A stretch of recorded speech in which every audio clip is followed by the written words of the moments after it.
মাঝে দূর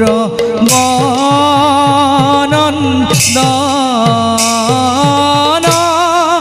আরে হঙে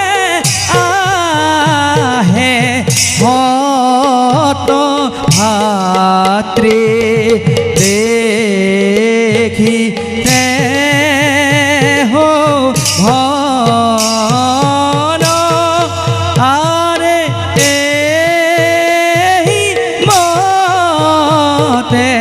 পাইলা গোয়া ভা রবিত আরে রাম হরি রাম হরি বোলা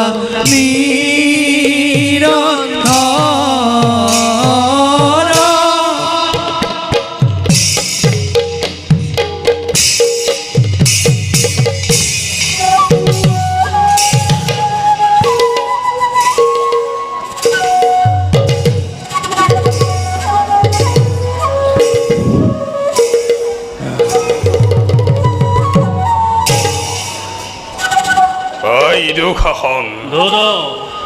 আৰু হত ভক্তি মোৰ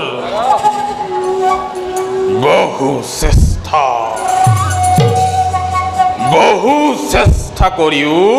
ভীমক আজিলৈকে নিশেষ কৰিব নোৱাৰিলো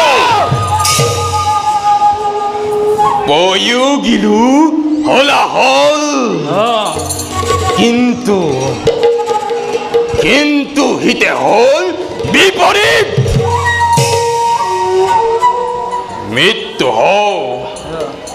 মৃত্যু হোক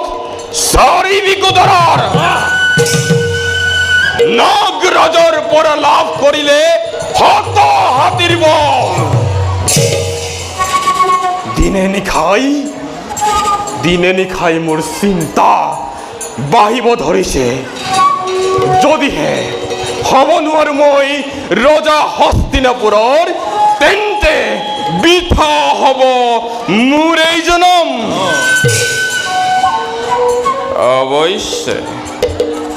অৱশ্যে মামা শকুনিৰ সান্তনাৰ বাণীয়ে কিছু সকাহ দিয়ে মোৰ মনত মামাৰ মতে ভৱিষ্যত হস্তিনাপুৰৰ ৰজা হোৱাত মোক কোনো বাধা দিব নোৱাৰে বুলি প্ৰতিশ্ৰুতি কৰিছে প্ৰধান কিন্তু বিকুদৰৰ শক্তি মোৰ হয় সন্দেহ গতিকে বিকুদৰৰ বিনাশ বিচাৰো মই বিকুদৰেই নহয় দাদা অৰ্জুনো নহয় কম শক্তিশালী অনুবিদ্যতর উন্নতিকে পার্গত হয়ে উঠিছে গুরুদেবে অর্জুনকে পক্ষভাবে অধিক গুরুত্ব দিয়া দেখা পাইছে অর্জুন হেন পৃথিবীর শ্রেষ্ঠ ধনুর্ধর হব গতিকে দাদা চল বল কিংবা কৌশল কৰি কলেও ভীম অৰ্জুনক হৰিবই লাগিব অনাহকতীয় শত্ৰুতা গঢ়ি তুলিছা পঞ্চ পাণ্ডৱৰ ভাই ভাতৃৰ মাজত এনে আচৰণ কৰি ৰাজপাট লাভ কৰাটো নহয় যুগুত দাদা যোগ্য আৰু বিচাৰ বিবেচনা কৰিবলৈ হস্তিনাপুৰত মানুহৰ অভাৱ হোৱা নাই দাদা মোৰ মতে আমি শান্তিৰে মিলিজুলি থাকিব লাগে মনে থাকা তুমি বিকৰ্ণ তুমি নাজানা না জানা হেই পাণ্ডৱৰ চক্ৰান্ত যিয়েই নহওক ভৱিষ্যতৰ হস্তিনাপুৰৰ ৰাজ উত্তৰাধিকাৰী হ'ব এই ধৃতৰাষ্ট্ৰৰ জ্যেষ্ঠ পুত্ৰ Duryodhan.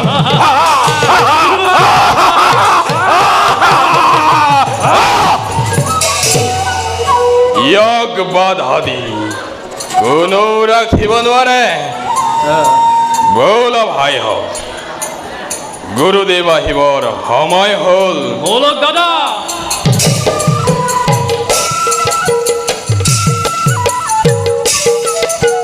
Penny tuck, penny tuck, penny tuck, penny tuck, penny tuck, penny tuck, zig zag zig zag.